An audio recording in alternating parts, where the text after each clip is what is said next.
If I preach a sermon from a psalm that's 22 verses, it might take me 3 hours. And then if there's a translator, it's going to be 6 hours. Are you ready for a 6-hour sermon? I'm joking. So this morning I want us to look at Psalm 34.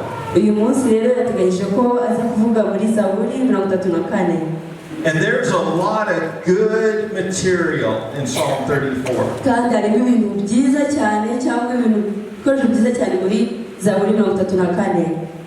For some people, Psalm 34 is one of their favorite psalms.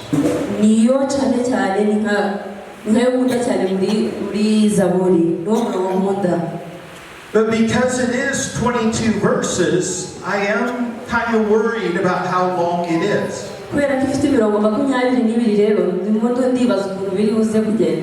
And so I thought, well, maybe I'll just leave some verses out. You know, and maybe I could just leave out verse 22. You know, by the end, people are getting tired. And so people really won't care if I don't talk about verse 22. Go ahead and read.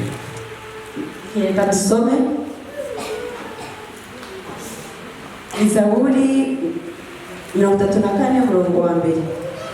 Cyangwa undi muntu adusomera.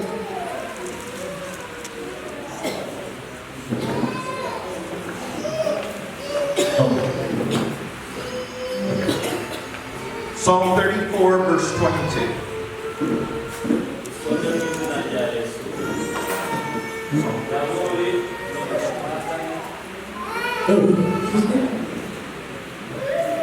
Soma murongo wa 22 gusa. Dusome. Haravuga ngo ibyaha bizicisha umunyabyaha, abandi umukiranutsi bazacirwaho iteka. Amen.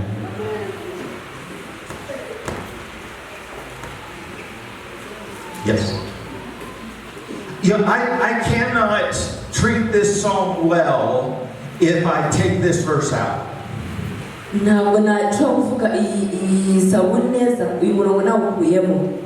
This verse reminds us that God rescues us from sin. That God removes us from the curse of condemnation. He hides us in a refuge that God has made. And because I'm concerned about time, I'm supposed to just leave this idea out.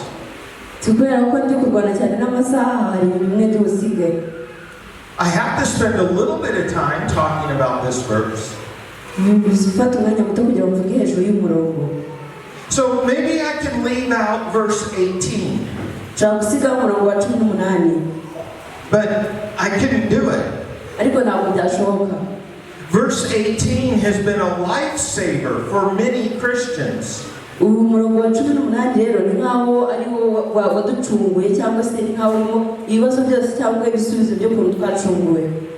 ahead.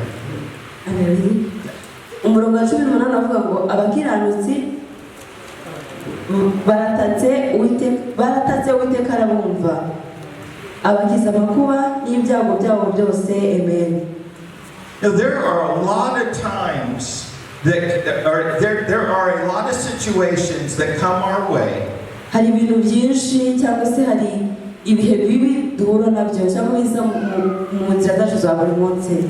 And those situations are very difficult. And Psalm 34, verse 18, is one of those verses that you can hold on to when life is hard. ni umurongo ushobora kuvuga ngo nshobora kuyifashisha mu gihe cyose ndi mu bihe bibi.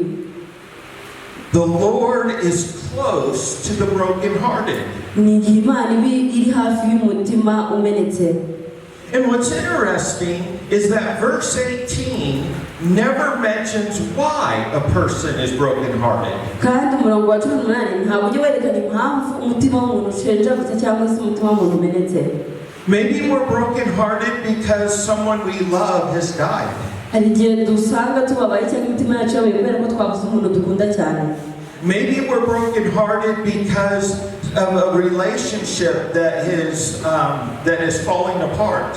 Cyangwa se mu gihe mufitanye umubano n'umuntu warangiza wa mubano, cyangwa se muri mufitanye umubano ukarangira, cyangwa se muri mu rukundo rukarangira. Maybe we are brokenhearted because we got some bad news from the doctor. Cyangwa se kubera ko twumvishije inkuru mbi, cyangwa se muganga kubwiye ikintu wenda inkuru mbi ku buzima bwawe. Maybe we're brokenhearted because of something at work. Cyangwa se hari ikintu cyakubabaje ku kazi ukoramo ka buri munsi. Verse 18 does not describe what kind of broken heart. Ntabwo umurongo wa 18 rero utwereka intego cyangwa se impamvu ituma imitima yacu ibabaye cyangwa se imenetse. All verse 18 says is if you have a broken heart, ariko aravuga ngo ni ufite umutima umenetse cyangwa umutima ubabaye, God is there. Imana irahari. However you wind up with a crushed spirit,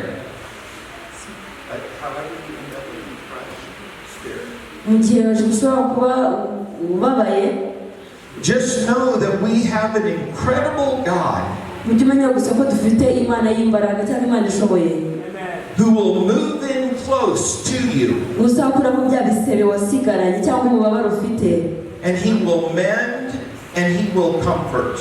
ariko kandi Imana izagukomeza. He'll rescue you. Izagukura cyangwa se izakubatura cyangwa se izagukiza. How can I preach a sermon on Psalm 34 Ni gute nshobora kuvuga kuri Zaburi ya 34 and not talk about verse 18? nkareka kuvuga umurongo wa 18? So, I thought, well, maybe I can leave out verses 12 to 14. Nshaka kuvuga ko hejuru y'umurongo wa 12 kugeza ku 14. But then I thought some of you might get really mad at me if I didn't talk about those verses. Hari igihe nshobora kuzivuga abantu bakandika cyangwa se abantu bakarakara. Listen to verses 12 through 14. Ariko mwumve ukuntu umurongo wa 12 kugeza ku 14 havuga. Aravuga ngo bana bato nimuze munyumve, ndabigisha kubaha Uwiteka. Ninde ushaka ubugingo? Ninde ushaka ubugingo agakunda kugira ngo azabone ibyiza? Je ubuza ururimi rwanjye rutavuga ikibi, n'iminwa yanjye itavuga iby'uburiganya. Amen. It kind of starts with a question. Hari ukuntu umurongo utagirana n'ikibazo. Do you love life? Hari ukunda ubuzima. Would you like a better quality of life? Kandi ukunda ubuzima bwiza cyangwa se ubuzima buhenze? And probably all of us would say yes. Kandi ikibazo cyo muri twese batubaje gusa ninde ukunda ubuzima bwiza nkaho utavuga ko abukunda. But then the writer of this psalm gets very specific. Ariko umuntu wanditse Zaburi yarashe ku ntego cyangwa se If you want better life, niba ushaka ubuzima bwiza, if you want a high quality of life, niba ushaka ubuzima buhenze cyangwa se ubuzima bwiza, you have to tame, ugomba gukontorora ururimi rwawe. you have to turn from evil, Kandi ugomba guhindukira ukava mu bibi. and you have to pursue peace. Kandi ugomba kuba uri umuntu uharanira kugira amahoro cyangwa uharanira amahoro. These actions lead to a better life. Ibi rero bituma biduha umurongo kugira ngo tugere ku buzima bwiza. You know, he says, tame the tongue. Iyo ubashije kurimita ururimi rwawe, No more lies. nta utabesha. Lying eventually costs you. Kubera ko iyo ubesha rwose ni ibintu bikuafekta nk'umuntu. No more profanity. No more curse words. No more bad gusanga nta utarya indibi cyangwa se uri umuntu bifite umuntu ukunda kubesha ikintu cyiza mu kanwa kose akumva ko agomba kuvuga ikinyoma. No more jokes that are umuntu usanga agira n'imikino wenda ibintu avuga byose biva mu kanwa kiwe usanga ntabwo ari byiza. No more slurs, no more speaking bad about other people. Nta no kuvuga abandi bantu nabi usanga ugenda usebya abandi bantu. Tame your tongue.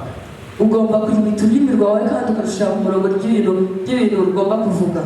Turn from evil. Uhindukire ureke ibibi. Get out of evil deals. Uhunge cyane ujye kure n'ibibi. Get out of evil situations. Ujye kure n'ibyaha cyangwa se wirinde icyaha ujye kure cyane nacyo. Stay away from evil people. Ujye kure y'abantu b'abanyabyaha cyangwa se abantu babi. Stay 5 kilometers away from every kind of evil. Uhunge ushiremo ibirometero hagati yawe n'abantu bakora ibintu bibi. This guarantees you a better life. Ibi ngibi bishobora gutuma ugera ku buzima bwiza kandi wifuza. And then he says, seek peace. Kandi arongera aravuga ngo ushakishe amahoro, haranira amahoro. Seek peace with everybody. Ushakishe amahoro cyangwa se haranire kugira amahoro na buri muntu wese. Seek peace with family members that you disagree with. Ushakishe cyangwa ugirane umubano w'amahoro n'abavandimwe bawe mutajya mwumvikana. Seek peace with people at your work that you have a disagreement with. Ugirane amahoro na workmates n'abantu mukorana mu kazi ka buri munsi. Make the first move. Kandi ari wowe ubitangira, mbese ari wowe ufata urwo rugendo kugira ngo ubashe kugira amahoro n'abantu mukorana. Don't wait for someone to come to you. Ntutegereze ko undi muntu ashaka kugirana amahoro nawe cyangwa se ugomba kuba umunyamahoro hagati y'abantu mukorana. The psalmist says to seek peace. Wowe ugenda ushakishe amahoro niko Zaburi ivuga. It would make your life so much better if you would do this. Bizatuma ubuzima bwawe bworoha kandi ubuzima bwawe buba bwiza. So, if I'm going to preach a sermon on Psalm 34, niba ngiye kubwiriza hejuru ya Zaburi 44, I cannot skip these verses. ntabwo nshobora gusimbuka iyi mirongo namwe murabyumva. You know, there are, so what about verses 4 through 6? 4 through 6. Kandi umurongo wa gatatu n'uwa kane kugeza ku wa gatandatu. Now, I could leave these verses out, Nshobora gusiga iyi mirongo, but listen to what they say. ariko reka twumve uko ivuga. Umurongo wa kane kugeza ku wa gatandatu haravuga ngo mufatanye nanjye guhimbaza Uwiteka, dushirane hejuru izina rye. Nashatse Uwiteka aransubiza, ingize ubwoba nari mfite bwose. Bamurebyeho bavirwa n'umuco mu maso habo ntihazagira ipfunwe iteka. Amen. How could I ever preach a sermon and not use these verses? Ubwo se nigute navuga iyi Zaburi ya 34 nkongera ngasiga ino 20? These verses describe a lot of Christians. Iyi mirongo rero ivuga byinshi hejuru y'umukiranutsi cyangwa se hejuru y'umukristo. It was when that person was in a time of crisis and trouble. Ni mu gihe umukristo aba ari mu byago. God stepped into their life. Imana ikinjiramo mu buzima bw'uwo mukiranutsi. And God did something great in their life. Kandi Imana ikora ikintu gitangaje mu buzima bwabo. That's why some people are Christians today. Kandi niyo mpamvu uyu munsi abantu benshi ari abakristo. Because their trouble, their fear, God overcame them. Hari abantu benshi baba bafite ubwoba, bafite ibibazo, ariko Imana ikaba iri kumwe nabo cyangwa ikaza kubana nabo. In the United States, muri United States, there are groups that are known as recovery groups. Hari amagrupe akavaringa ni magrupe. Maybe you have something similar here.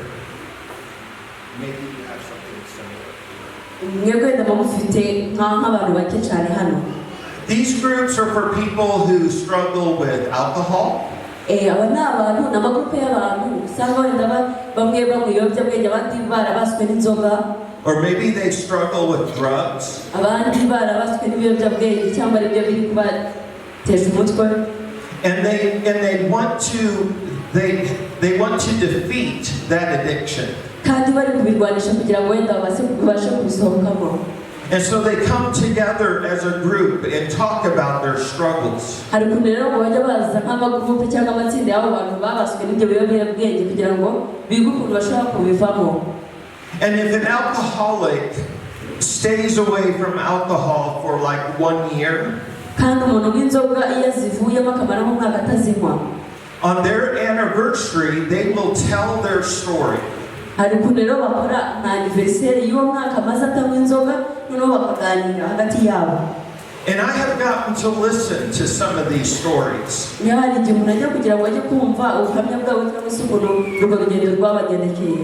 They describe what their life was like when they were an alcoholic. Basobanura rero ukuntu ubuzima bwabo bwari bumeze, ukuntu ubuzima bwabo bumeze muri uwo mwaka umwe bamaze batanywa inzoga. And they talk about how that was hurting their family. Kandi bakavuga n'ukuntu byabaye bimera mu miryango yabo. And in many of these groups they will talk about God.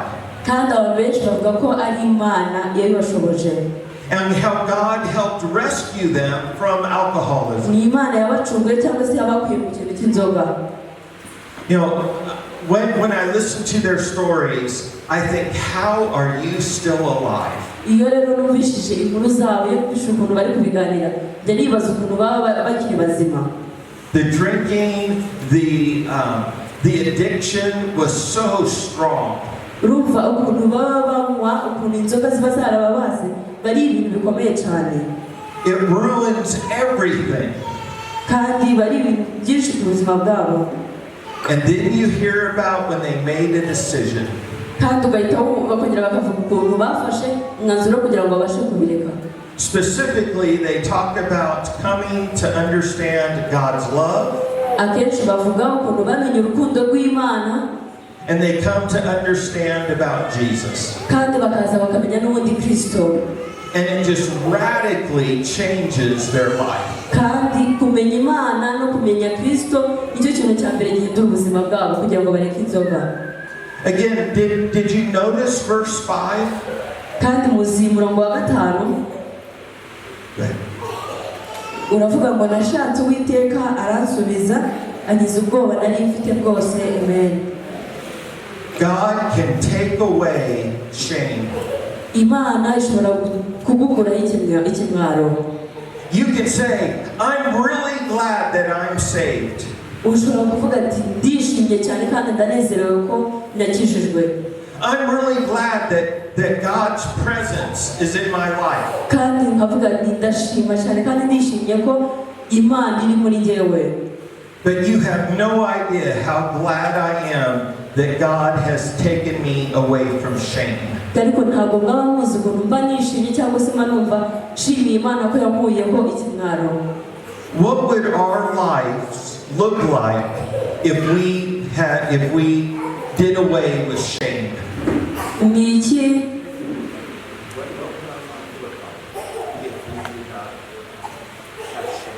nubute ubuzima bwacu bwari kuba bumeze iyo tutagira ikimwaro kuri twebwe? I think we would live radically different lives for God. Urumva twari kubaho ubuzima butandukanye n'ubu ngubu dufitanye n'Imana. So I got to include these verses. Urumva iyi mirongo nayishizemo. I just can't leave these verses out if I'm going to preach from Psalm 34. Iyi mirongo rero urumva ko ni ingenzi ntabwo nshobora kwisiga mu mvuge Zaburi ya 34. So if I came to you and I said, I need to shorten this psalm. Rero hari ikintu cyaje muri njye kiravuga ngo nshaka kubereka muri iyi Zaburi. I think some of you would say, don't cut out verses 1 through 3. Ariko nshobora ngo muvuge umurongo wa mbere wa kabiri n'uwa gatatu. You can't talk about Psalm 34 and take those verses out. Ariko urumva ntabwo navuga Zaburi ya 34 ngo ndeke umurongo wa mbere wa kabiri n'uwa gatatu. Zaburi ya 34 umurongo wa mbere aravuga ngo Zaburi ni ya Dawidi ubwo yisarishirizaga imbere y'abanyemeleki akamwirukana akagenda. Umurongo wa 2 uvuga ngo nzahimbaza Uwiteka iminsi yose, ishimwe rye rizaba mu kanwa kanjye iteka. Uwiteka niwe umutima wanjye nzirata, abanyamubabaro babyumve bishime. Amen. True worshipers know that having a spirit that is genuine, of genuine gratitude to God, is essential. Abaramyi beza True worshipers know that having a genuine gratitude to God is essential. ni ukuvuga ngo abaramyi beza cyangwa se numva bafashe ariko nabita cyangwa se abasenzi beza bagomba kuba bazi intego Imana ifite muri bo. We have to be able to say, tugomba kuba dushoboye kuvuga ngo I will praise the Lord at all times. nzashima Imana cyangwa se nzasenga Imana mu bihe byanjye byose byo kubaho, No matter what. uko bizaba bimeze kose. It's so important to sing to God. Ni byiza cyane ko cyangwa se ni by'ingenzi kuririmbira Imana, And it's so important to sing about God. kandi ni iby'ingenzi cyane ko uririmba indirimbo zerekeye Imana cyangwa se zivuga Imana. Now I know that there are some Sundays that you do not feel like singing. Hari igihe wumva udashobora kuririmba cyangwa se mu cyumweru kumva ntabwo ushaka kuririmba. You had a week that was filled with pain. Hari igihe ushobora kuba wahuye n'icyumweru cy'ibyago kumva ko udashobora kuririmba. You had a week filled with disappointment. Hari igihe wenda ushobora kuba wahuye n'icyumweru wagiye uhuramo n'ibintu byinshi bitari byiza. And you have a lot of emotions. Ufite amarangamutima menshi. And a lot of fears. Kandi ufite n'ubwoba bwinshi. And a lot of worry. Ufite no guhangayika kwinshi. And you just don't feel like singing. Ariko kumva ntabwo ushobora kuririmba. Did you notice verse 2? Wari uzi ko uyu murongo wa 2, let the afflicted hear and rejoice. ni ukuvuga ngo ugomba guhimbaza. When someone is afflicted, they can come and they can hear the rest of us singing. Sometimes the afflicted can come and they can listen to everyone else sing. Hari igihe umuntu ashobora kuza kumva ko ukuntu abandi bantu bari kuririmba. Let the afflicted listen. Reka abandi bantu baje bafite iryo shaka ryo kugira ngo bumve ukuntu muririmba batuze bumve ukuntu mwe muririmba. And may those who are afflicted take comfort in watching other people worship. Kandi abo bantu bababaye, abantu baba bagize icyumweru kibi, iyo bumvishije abantu baririmba hari igihe za ndirimbo zo zibakomeza. Well, there's one other group of people that might be mad at me. Hari n'abantu bashobora kuba bamurakariye. If I did not mention verse 16 and verse 21. Mu gihe mba ntavuze umurongo wa 16 n'umurongo wa 21.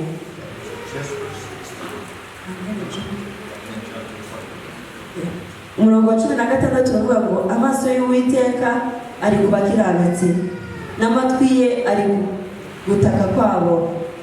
Umurongo wa 21 uravuga ngo arinda amagufwa ye yose nta na rimwe rivunika. Amen.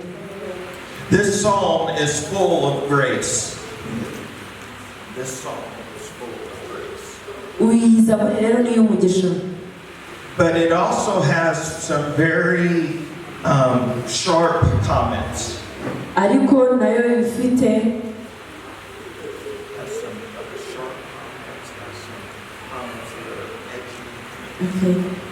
ariko nayo igiye igira ibintu wari kuba comments ubwo ni nk'amakomenteri kuri God says, don't even think about doing evil here. utazigera Imana ivuga ngo utazigera utekereza gukora icyaha hano. This is my world and there's already too much evil in it. Iyi ni ijambo ryanjye kandi nta bintu bibi birimo. Don't you dare do it. Utazigera ugerageza kubikora. And we say, oh, God is serious about this. Kandi Imana ni seriye cyane kuri ibyo. So, after I looked at this psalm, mu gihe rero nasomye ino Zaburi, and I tried to think, what verses could I leave out? ndi kuvuga ndetse umuntu uhe murongo nasiga muri Zaburi. I came down to one verse that might be the most important verse. Hari umurongo umwe nabonye mbona uwo murongo ari wo w'ingenzi muri Zaburi yose. And that is verse 8. Kandi uwo murongo ni umurongo wa 8. Ni umurongo uvuga ngo marayika w'Uwiteka abambisha amahema yo kugota abamwubaha akabakiza. Amen.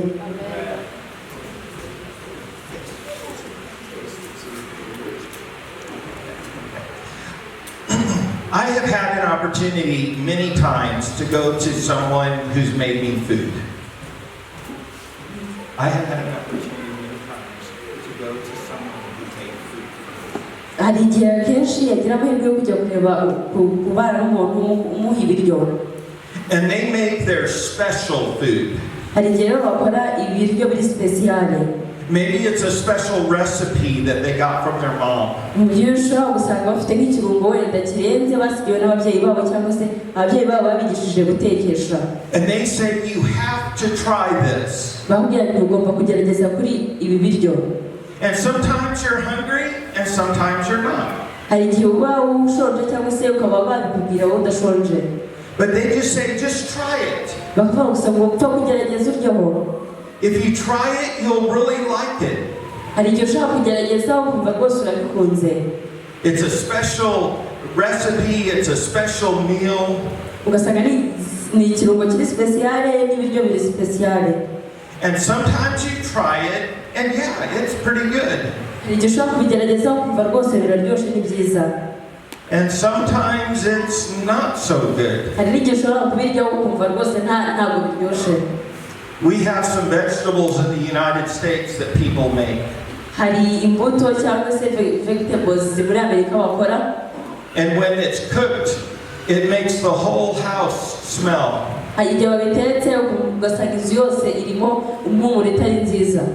I just cannot bring myself to like that vegetable. Ntabwo nshobora kwihatira kugira ngo mbashe gukunda izo vegetables. Even when I travel to other countries, sometimes I have to try food. Hari igihe rwose niyo nagiye mu bihugu bitandukanye ngerageza ibiryo byinshi bitandukanye. And many times I like what's served to me. Akenshi nkunda ibyo baserve cyangwa se ibiryo bampaye ngo ndye. But sometimes I take a bite and I think, oh, I don't know. Hari igihe rero bigerageza rwose byagera mu kanwa nkumva wapi rwose. Well, in Psalm 34, verse 8, in Psalm 34, verse 8, kandi Zaburi 34 umurongo wa 8, taste and see that the Lord is good. navuga ngo gerageza wumve ko ari byiza.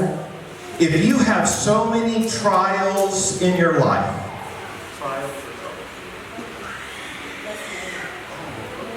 uyu murongo ari kuvuga ibo ni umurongo wa 8 twebwe ni uwa 9. Uravuga ngo nimusogongere mumenye yuko Uwiteka agira neza hahirwa umuhungiraho. Amen. sometimes we have so many trials and troubles. Akenshi tuba dufite ibibazo byinshi bitugerageza byinshi. Sometimes we have so much regret. Akenshi hari ibintu byinshi tuba twicuza mu buzima bwacu. Life has been difficult. Ubuzima bukomeye. Maybe we've made all kinds of bad decisions. Akenshi dukora n'amahitamo mabi. And God says, come, sit down at my table. Ariko Imana ikavuga ngo muze mwicare ku meza yanje. Would you be my guest? Mube abatumirwa banjye cyangwa se muze munyegere. I have a special meal for you. Mfite ibyo kurya birenze cyangwa se mfite ibyo kurya biri speciale nabateguriye. Now I know some people say, oh, God's not for me. Hari abantu benshi bavuga ngo Imana ibyo wateguye ntabwo ari ibyanjye. I'm not into that religion stuff. Ibyo bintu ntabwo mbibamo. I'm not into church stuff. Ntabwo mba mu bintu rwose by'urusengero ntabwo mbibamo. I'm not into God. Ntabwo mu bintu by'Imana rwose mbibamo. I'm a religious vegetarian. Zikavuga ngo njye ndya ibihuru gusa.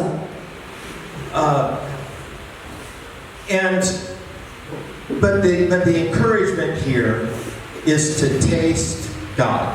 Ariko iri jambo icyo ritubwira uyu munsi no kugira ngo abantu rero batarumva uburyohe bw'Imana cyangwa se ngo bamenye ko Imana ari nziza. If you have not given God a chance, uzagerageze uha Imana umwanya muto cyangwa uyiha amahirwe make kugira ngo ibashe kuba mu buzima bwawe.